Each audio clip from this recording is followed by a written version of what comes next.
بسم اللہ الرحمن الرحیم قل هو اللہ احد اللہ الصمد لم یلد ولم یولد ولم یکن له کفوا احد۔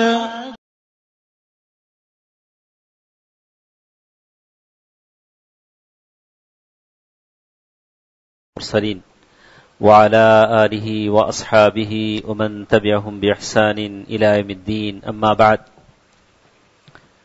محترم حضرات، بزرگوں، دوستوں، عزیزوں، پردہ نشین خواتین، ماں اور بہنوں، گزشتہ درس میں ہم نے پریشانیاں اور اس سے نجات پانے کے کیا راستے قرآن اور حدیث میں بتائے گئے ہیں اس کا ذکر سنا تھا۔ بہت ساری باتیں ہمارے ساتھ ہیں، پھر ایک بار ہم ان باتوں کا اعادہ کر لیتے ہیں، دوبارہ دہرا لیتے ہیں تاکہ ان باتوں میں سے کچھ باتیں ہمارے ذہنوں میں رہ سکیں۔ تو قرآن و حدیث میں پریشانیوں سے بچنے کے لیے جو علاج بتائے گئے ہیں ان میں سے پہلا علاج یہ تھا کہ اصلاح عقیدہ، آدمی کا عقیدہ اچھا ہو، اور آدمی جب بھی قرآن پڑھتا ہے تو کہتا ہے اعوذ باللہ من الشیطان الرجیم بسم اللہ الرحمن الرحیم واللہ فضل بعضکم علی بعض فی الرزق۔ آدمی اس آیت پر پہنچتا ہے کہ اللہ تعالیٰ نے انسانوں میں سے ایک دوسرے کو رزق کے معاملے میں فضیلت دی ہے۔ کوئی کھاتا ہے، کوئی بھوکا رہتا ہے، کوئی اچھا کھاتا ہے، کوئی کم کھاتا ہے، کوئی زیادہ کھاتا ہے، تو یہ تفاوت اور یہ امتیاز لوگوں کے درمیان میں باقی رہتا ہے۔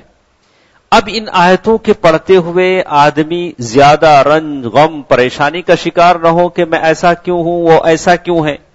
تو سب سے پہلی بات بتائی گئی کہ آدمی اپنی عقیدے کی اصلاح کر لے، اور دوسرا علاج یہ بتایا گیا کہ آدمی متقی بن جائے، تقوی والا ہو۔ تقوی کی تعریف ہم نے کہی، تقوی بس 3 باتوں کا نام ہے: الخوف من الجلیل والرضا بالقلیل والعمل بالتنزیل۔ اللہ تعالیٰ سے ڈرنا، اللہ تعالیٰ نے جو کچھ دیا اس پر خوش ہو جانا، اور قرآن اور حدیث کے مطابق چلنا، اسی کو تقوی کہتے ہیں۔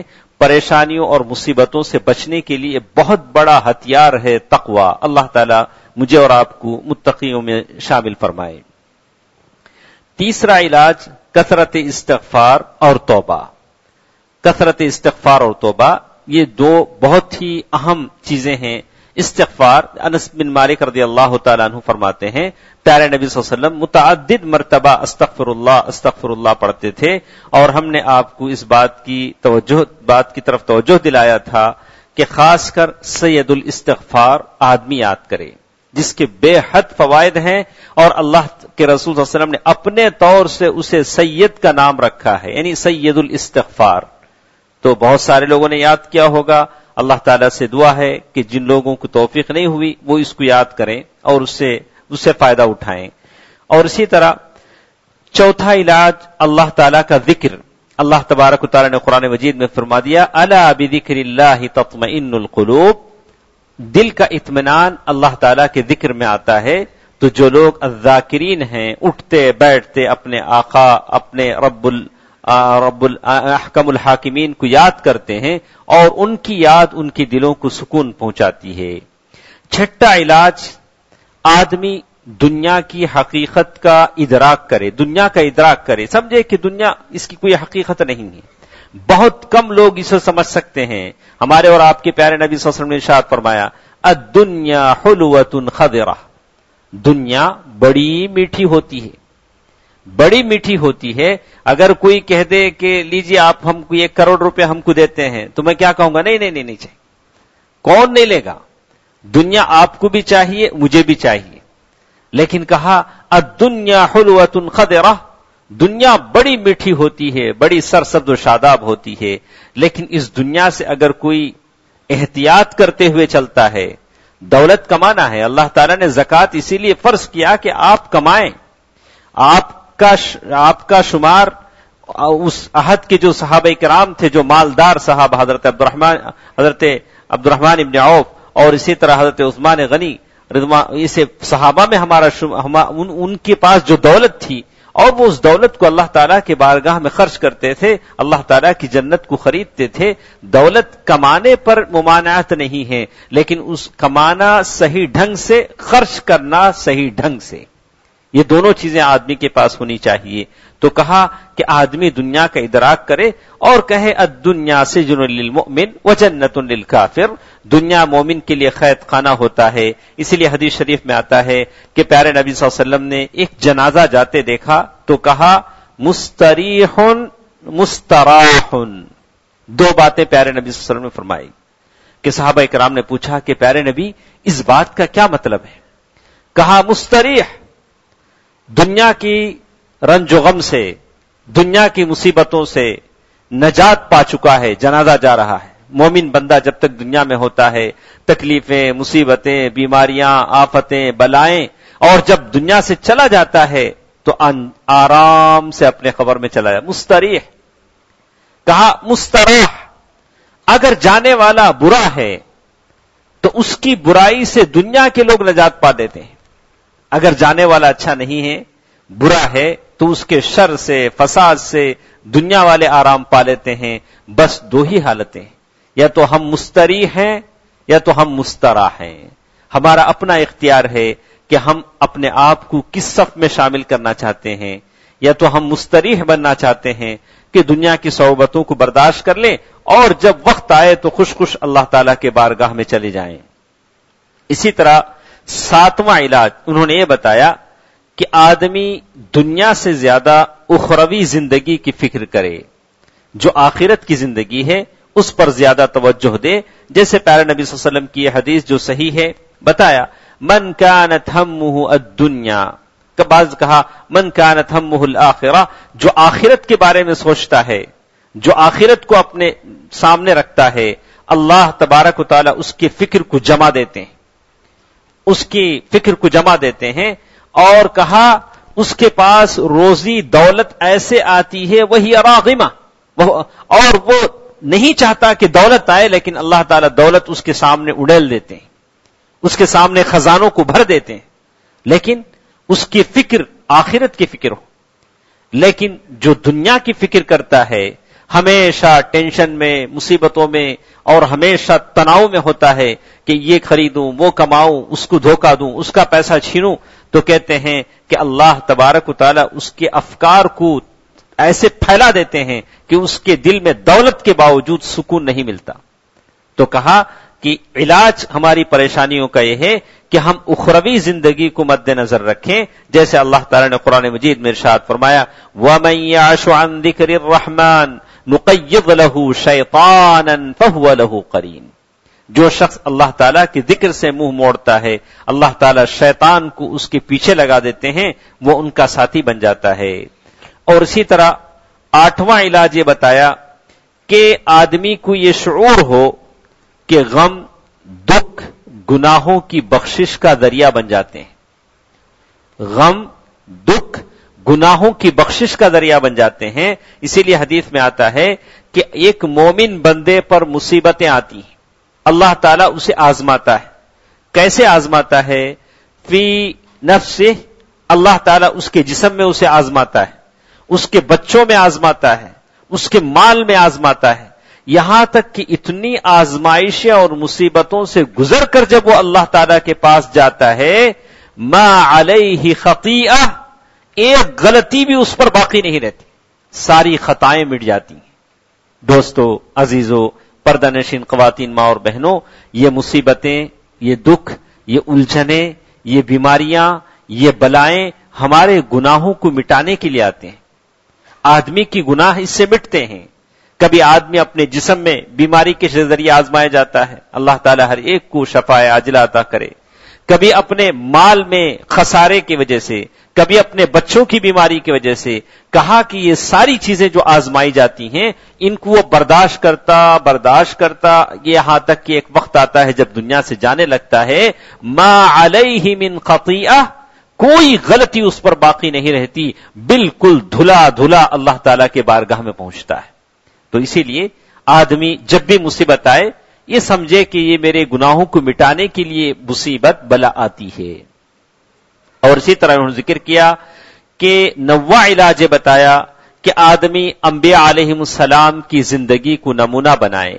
ہم نے ذکر کیا کہ کوئی نبی ایسا نہیں تھا جو آزمایا نہیں گیا.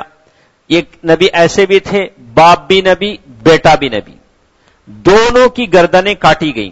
یحییٰ علیہ السلام، زکریا علیہ السلام، دونوں کی گردنیں کاٹی گئیں. عیسیٰ علیہ السلام اپنے گاؤں سے بھگائے گئے اور لوگوں نے ان کو قتل کرنے کی کوشش کی. اللہ کے رسول صلی اللہ علیہ وسلم مکے سے مدینے کی طرف اللہ کے رسول صلی اللہ علیہ وسلم کو ہجرت کرنا پڑا. یعنی انبیاء کی زندگی کو اپنے سامنے رکھے کہ اگر مجھ پر مصیبتیں تکلیفیں آتی ہیں تو انبیاء علیہ السلام علیہم الصلاۃ والتسلیم جو اللہ تعالیٰ کے محبوب بندے ہیں ان پر آزمائشیں آتی ہیں تو ہم کس بات کی، ہم کون سی حیثیت رکھتے ہیں کہ اللہ تعالیٰ ہمیں نہ آزمائے. اسی طرح کہا کہ آدمی موت کو یاد رکھے. جب بھی کوئی تکلیف آتی ہے تو کہے کہ یہ تکلیفیں اللہ تعالیٰ کی طرف سے ہیں اور ہمیشہ اس کے سامنے موت اپنے سامنے ہو. اور اسی طرح کہا آدمی اللہ تبارک و تعالیٰ سے دعا بھی کرے. یہ اس کی ذرا ہم اس میں کچھ تفصیل ہم سنیں گے. تو کہا کہ جب دعا کی بات آتی ہے تو اس میں ہمارے سے بہت سارے باتیں ایسی ہوتی ہیں کہ ہم اس پر توجہ نہیں دیتے. تو کہا کہ آدمی ہمیشہ دعا کرتا رہے جیسے پیارے نبی صلی اللہ علیہ وسلم کرتے تھے. جیسے کہا اللہم انی اعوذ بک من الہم والحزن والعجز والکسل والبخل والجبن وضلع الدین وغلبۃ الرجال. اللہ کے رسول صلی اللہ علیہ وسلم دعا کرتے تھے اے اللہ میں فکر اور غم اور عاجزی اور سستی، بخیلی اور نامردی، قرض داری کے بوجھ اور ظالموں کے غلبے سے تیری پناہ مانگتا ہوں. قرض سے اللہ کے رسول صلی اللہ علیہ وسلم نے پناہ مانگا. اور اسی طرح کہا اللہم اصلح لی دینی. اللہ کے رسول صلی اللہ علیہ وسلم یہ دعا فرماتے تھے اللہم اصلح لی دینی الذی هو عصمت امری. اے اللہ میرے دین کی اصلاح فرما. دوستو عزیزو، پردہ نشین خواتین، ماں اور بہنوں، ہم میں سے کتنے ایسے ہیں جو دین کی اصلاح چاہتے ہیں؟ دین کسے کہتے ہیں؟ سارا دین وضو اور غسل میں ہے. ہماری جتنی عبادتیں ہیں وضو اور غسل اور وضو سے شروع ہوتی. ہم میں سے کتنے ہیں جو سنت کے مطابق غسل کرتے ہیں، سنت کے مطابق وضو کرتے ہیں؟ اگر یہ دو چیزیں صحیح نہیں ہیں تو پھر ساری عبادتیں غلط، اس کے بغیر عبادتیں مقبول نہیں. اللہ کے نبی صلی اللہ علیہ وسلم نے دعا مانگی کہ اللہ دین کو، میرے دین کو ٹھیک کر دے. کہا ہوا عصمت امری، جو میرے کام کی عصمت ہے.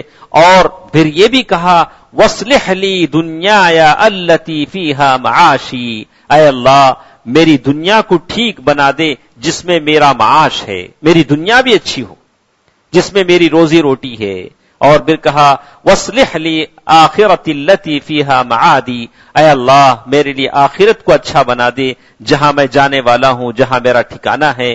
وجعل الحیات زیادۃ لی فی کل خیر. اے اللہ میری زندگی کو میری نیکیوں میں اضافے کا باعث بنا دے. یا اللہ زندگی دے، میں جیوں لیکن نیکیاں کرنے کے لیے جیوں، اور اللہ تعالیٰ تیری عبادت کرنے کے لیے میں زندہ رہوں. اور میری موت کو میرے لیے تمام غموں سے چھٹکارے کا سبب بنا دے. یا اللہ میری موت آئے تو میری غموں سے مجھے نجات مل جائے. اسی لیے انہوں نے کہا کہ آدمی اللہ تعالیٰ کے بارگاہ میں ہاتھ اٹھائے. اسی لیے انہوں نے اس شعر کو پیش کیا درے کبریا پہ تو آ کے دیکھ. بہت سارے لوگ ہیں جو مزہ نہیں جانتے کہ اللہ تعالیٰ کے سامنے آدمی ہاتھ اٹھا کر گڑ گڑا کر رو رو کر دعا مانگتا ہے تو کتنی لذت اسے محسوس ہوتی ہے. تو کہا درے کبریا پہ تو آ کے دیکھ. اللہ تعالیٰ کا جو در ہے، جو دروازہ ہے، اس پر تو کبھی ہاتھ پھیلا کے دیکھ. لذتیں ایمان کی اٹھا کے دیکھ. دیکھ کیسا ایمان کا مزہ ملتا ہے جب تو اللہ تعالیٰ کے بارگاہ میں ہاتھ اٹھاتا ہے. تو ہوتا کیا ہے؟ ٹل جاتے ہیں ہر کسی کے غم. جتنے غم ہوں گے وہ سارے ٹل جائیں گے. دامن تو اپنا پھیلا کے دیکھ. تیرا جو دامن ہے وہ اللہ کے بارگاہ میں پھیلا کے دیکھ. دیکھ اس کی کیا کیا نتائج نکلتے ہیں. تو آدمی کو یہ کوشش کرنی چاہیے کہ اللہ تعالیٰ کے بارگاہ میں، اسی لیے ابن قیم رحمہ اللہ نے فرمایا کہ آدمی کچھ مخصوص وقت اللہ تعالیٰ کے لیے نکالے. 24 گھنٹے میں آدھا گھنٹہ، پاؤ گھنٹہ، 10 منٹ، 5 منٹ کبھی رات کی تنہائی میں الگ تلگ اللہ تعالیٰ کے ساتھ بیٹھے اللہ تعالیٰ سے مناجات کرے، اللہ تعالیٰ اس بات کی مجھے اور آپ کو توفیق دے۔ تو اللہ کے رسول صلی اللہ علیہ وسلم کی بہت ساری دعائیں انہوں نے نقل کی، کہا اللہم انی عبدک وابن عبدک وابن امتک ناصیتی بیدک۔ اللہ کے رسول صلی اللہ علیہ وسلم دعا فرماتے تھے، اللہ میں تیرا بندہ ہوں اور تیرے بندے کا بندہ ہوں، یعنی تیرے بندے کا بیٹا ہوں، میری پیشانی تیرے ہاتھ میں ہے، یا اللہ میری پیشانی کو تو اپنے ہاتھ میں رکھ، یعنی بالکل اسے تیری اطاعت کی طرف جھکا دے۔ اللہ کے رسول صلی اللہ علیہ وسلم یہ بھی دعا فرماتے تھے کہ یا حی یا قیوم برحمتک استغیث۔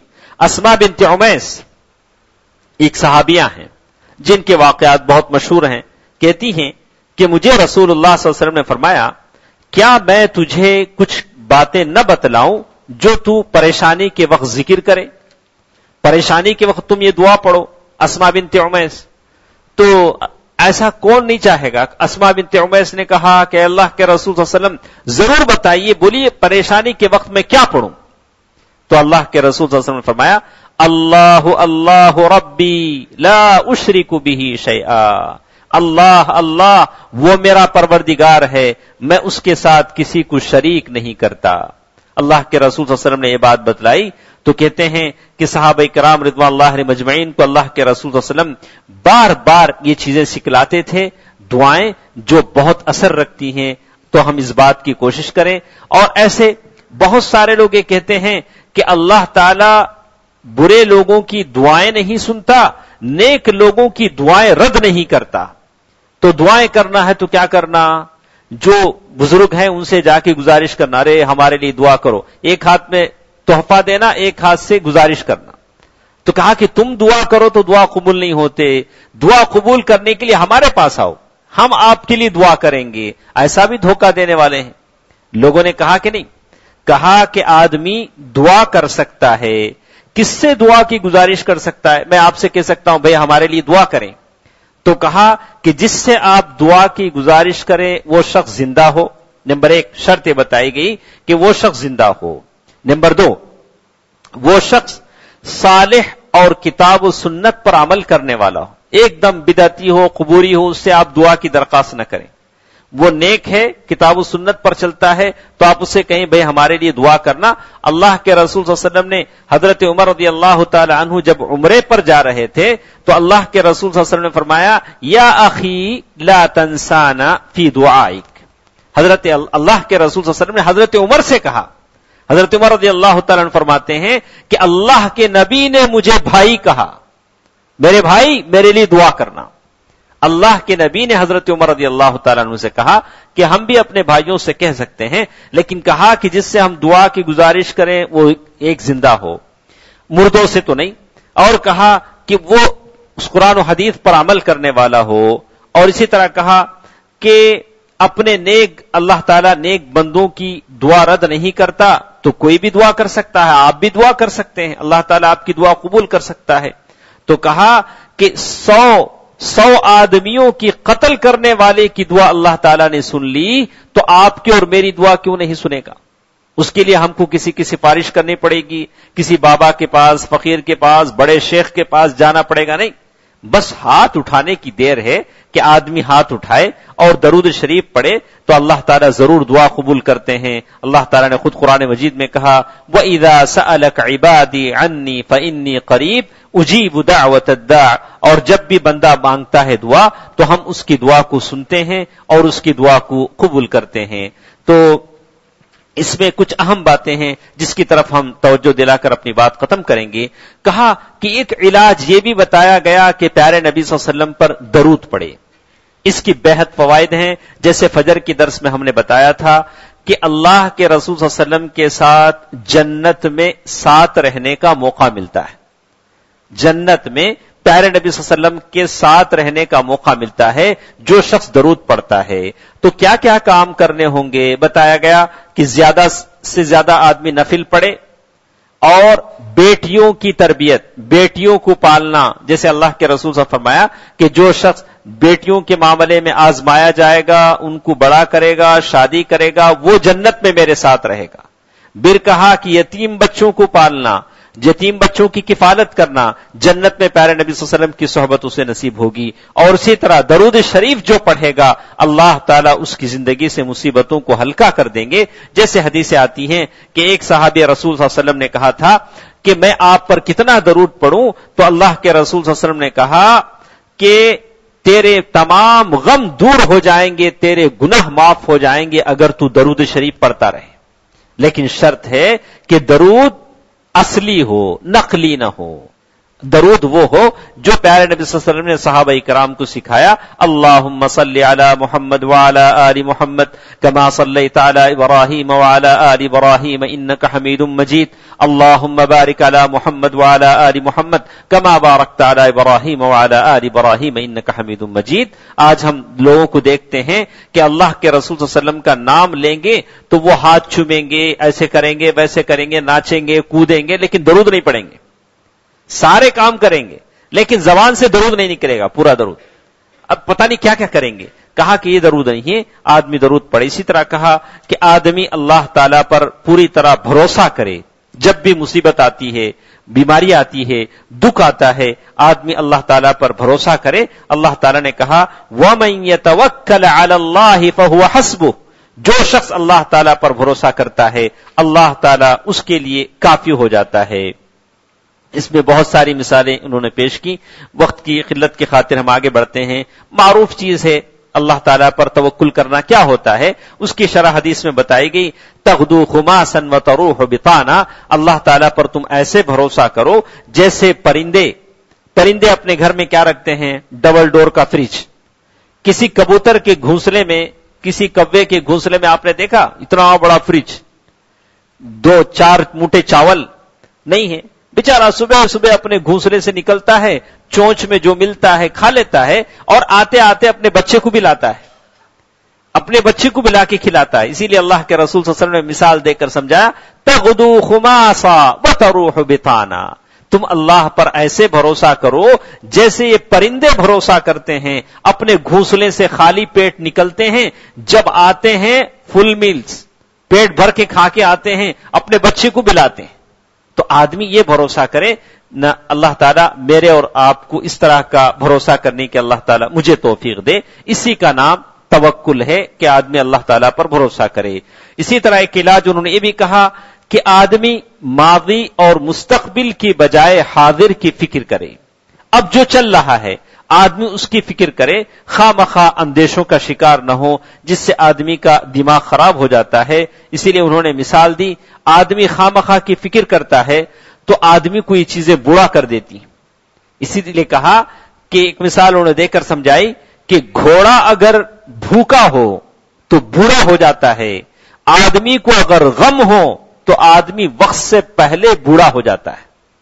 آدمی غموں اور الجھنوں کا شکار نہ ہو اور جیسے جو کچھ چل رہا ہے آدمی اس پر اعتبار کرے اور مستقبل کی چیزیں اللہ تعالیٰ پر چھوڑ دے. اسی طرح ایک بات کا ذکر انہوں نے کیا کہ خاص کر کے آدمی نمازوں کی پابندی کرے جس میں اللہ تعالیٰ نے قرآن مجید میں ارشاد فرمایا وَاسْتَعِينُوا بِالصَّبْرِ وَالصَّلَاةِ. نماز کی پابندی کرو اور مصیبتوں میں مدد چاہو. اللہ کے رسول صلی اللہ علیہ وسلم جب بھی کوئی مصیبت آتی تو حضرت بلال سے کہتے یا بلال ارحنا، اے بلال اذان کہو اور لوگوں کو جمع کرو، ہم کو آرام دو، ہم نماز پڑھنا چاہتے ہیں. تو نماز ایسی چیز ہے جو آدمی کو بلاؤں میں مصیبتوں میں سکون دیتی ہے. اور ایک چیز انہوں نے یہاں پیش کی جہاد فی سبیل اللہ. اللہ اکبر، بہت بڑی چیز ہے اللہ تعالیٰ کی راہ میں جہاد کرنا. اگر ایسا کوئی موقع نکل آ جائے کہ ہم اللہ تعالیٰ کے راستے میں جد و جہد کریں اپنے مال سے، اپنی جان سے، اپنے خون سے، تو کہا کہ ضروری ہے. کہا کہ لوگ اگر جہاد کریں تو کہا کہ وہ اس میں ان کی زندگی ہے، اس میں ان کی زندگی ہے. تو کہا کہ اللہ کے رسول صلی اللہ علیہ وسلم نے اسی لیے کہا کہ تم پر اللہ تعالیٰ کے راستے میں جہاد کرنا فرض ہے. بے شک یہ جہاد جنت کے دروازوں میں سے ایک دروازہ ہے اور اس کے ذریعے اللہ تعالیٰ بعض مصیبتیں اور غم ختم کر دیتے ہیں. تو اس بات کی ضرورت ہے کہ آدمی اس کا ارادہ رکھے، دل میں اس کا ارادہ رکھے. اور اسی طرح کہا کہ آدمی علم حاصل کرے. علم بھی آدمی کی پریشانیوں کو ختم کر دیتا ہے. اور اسی طرح اللہ کے رسول صلی اللہ علیہ وسلم نے یہ بھی کہا، اللہ تعالیٰ نے اس بات کی صفائی کر دی کہ جب بھی کوئی مصیبت آئے آدمی نعمتوں کو یاد کرے کہ اللہ تعالیٰ نے کیسی کیسی نعمتیں دی ہیں، تو وہ نعمتوں کو جب بھی یاد کرتا ہے تو مصیبت ہلکی ہو جاتی ہے۔ تو اس سلسلے میں انہوں نے ایک واقعہ یہاں لکھا کہ شیخ سعدی، جن کی کتابیں ہم مولانا لوگوں کو مدرسے میں پڑھائی جاتی ہیں، عمر آباد میں پڑھاتے ہیں، گلستان، بوستان، فارسی کی کتاب، بڑی بڑی کتابیں ہم پڑھتے ہیں، اس میں اچھے اچھے قصے ہوتے ہیں فارسی زبان میں۔ تو شیخ سعدی نے اپنی کتاب گلستان، انہوں نے ایک کتاب لکھی۔ شیخ سعدی ایران کے شہراز کے ہیں، تو انہوں نے ایک کتاب لکھی، اس نے کہا کہ ایک آدمی نے ایک آدمی کے پاؤں میں بہت خوبصورت جوتا دیکھا۔ ایک آدمی نے دوسرے آدمی کے پاؤں میں دیکھا کہ ایک دم بڑھیا شو ہے، جیسے آج کل کے شو ہوتے ہیں، پتہ نہیں کیا کیا کمپنی ہے، کہا کہ بہت اسٹینڈرڈ کمپنی کا شو اس نے دیکھا تو اس کو بہت پسند آیا۔ اس نے کہا اس نے اپنی جوتی دیکھی، ایک اس کا جوتا دیکھا بڑا قیمت والا، بعد میں اپنا پھٹا وہ گھٹیا قسم کا جوتا دیکھا، تو دل میں خیال آیا کہ اللہ تعالیٰ نے اسے زبردست نعمت عطا کر رکھی اور میں نعمت سے محروم ہوں، میرے پاس یہ پھٹا جوتا ہے اور اس کے پاس اتنا اچھا شو ہے۔ دل میں خیال آیا، تو کہتے ہیں کہ یہی سوچتا سوچتا کچھ دور گیا تو اس کی نظر ایک ایسے آدمی پر پڑی جو دونوں ٹانگوں سے محروم تھا۔ پھر ایک آدمی کو دیکھا جس کے دونوں پاؤں نہیں تھے، تو وہ کہتا ہے تو اس نے فوراً توبہ کی، کہا کہ اے اللہ اگر میرے پاس اچھا جوتا نہیں تو کیا ہوا، پاؤں تو ہیں، اے اللہ تو نے پاؤں تو دیے۔ اس نے اللہ تعالیٰ کا شکر ادا کیا، تو نے عطا کیے ہیں، تیرا شکر ہے۔ تو کہتے ہیں کہ آدمی کبھی کوئی مصیبت آئے تو اللہ تعالیٰ کو یاد کرے اور اپنی نعمتوں کو یاد کرے، اپنی نعمتوں کو یاد کرے۔ کوئی سائیکل پر جا رہا ہے، کوئی گھوڑے پر جا رہا ہے، کوئی کار پر جا رہا ہے، تو کہا اللہ تعالیٰ تو نے مجھے بہت ساری نعمتیں دی ہیں۔ تو اسی طرح ایک آخری چیز جو میں اپنی بتا کر جو بہت اہم ہے، تو جس سے ہم بہت سارے لوگ اس کو سمجھتے نہیں ہیں، ویسے بہت ساری چیزیں ہمارے ساتھ تھیں لیکن ایک چیز بتا کر ہم اپنی بات ختم کرتے ہیں۔ تو اسی طرح کہا کہ خاص کھانے کی تیاریاں ہوتی ہیں علاج اور غم میں۔ اللہ کے رسول صلی اللہ علیہ وسلم کی سنت کے طور پر یہ بتایا گیا کہ اللہ کے رسول صلی اللہ علیہ وسلم نے تلبینہ کھانے کا حکم دیا۔ تلبینہ کیا ہوتا ہے؟ آپ نے کبھی کھایا ہے تلبینہ؟ کبھی آپ نے کھایا یہ کیا ہوتا ہے؟ تو ہم کھاتے ہیں لیکن معلوم نہیں پڑتا کہ یہ تلبینہ ہے۔ حریرہ آپ پیتے ہیں، حریرہ پیتے ہیں، ستو کھاتے ہیں۔ اللہ کے رسول نے فرمایا کہ یہ چیزیں غم کو دور کرتی ہیں، دل کو مضبوط بناتی ہیں۔ صحیح احادیث ہیں۔ تلبینہ لبن سے بنا ہے، یعنی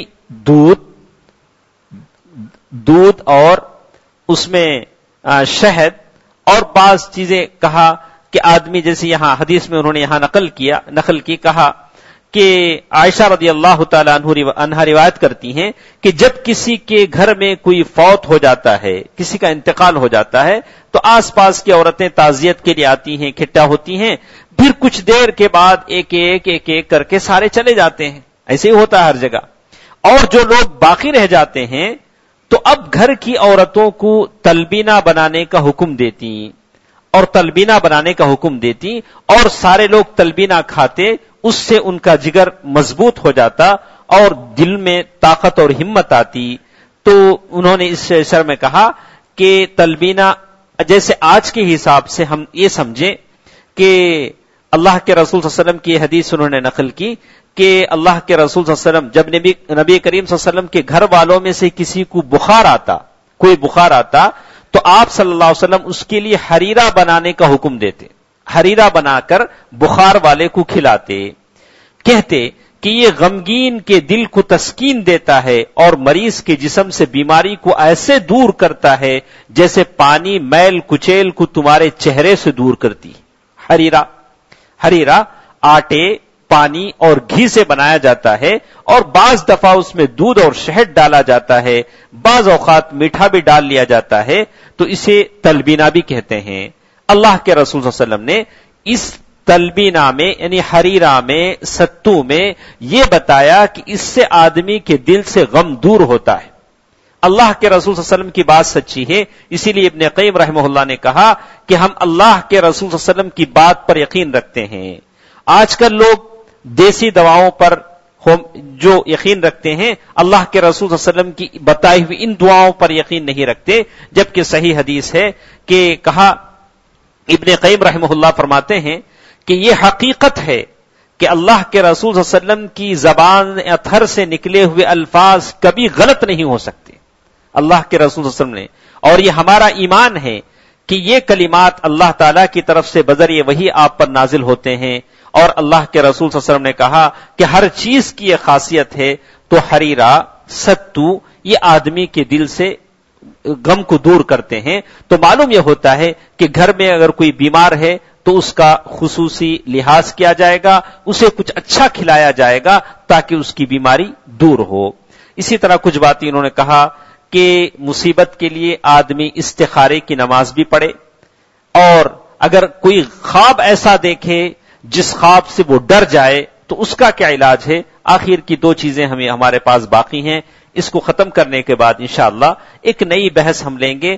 تبرک، تبرک کسے کہتے ہیں، کن کن چیزوں کی تبرک لی جا سکتی ہے، اور تبرک کا کیا مقام شریعت میں ہے۔ تو یہ آخری چیزیں انشاءاللہ، کل تو شاید درس نہ ہو اس لیے کہ دعوت کا انتظام ہے، پرسوں اس کے بعد کے درسوں میں انشاءاللہ ہم اس بات کی صفائی کریں گے۔ اللہ تعالیٰ جتنے بیٹھے ہیں تمام کی درجات کو بلند فرمائے، اللہ تعالیٰ ان چیزوں کو کر کے ہمارے دکھوں، درد، مصیبتوں کو دور کرنے کی ہمیں اللہ تعالیٰ توفیق دے، آمین برحمتک یا ارحم الراحمین، والحمد للہ رب العالمین، والسلام علیکم ورحمۃ اللہ وبرکاتہ۔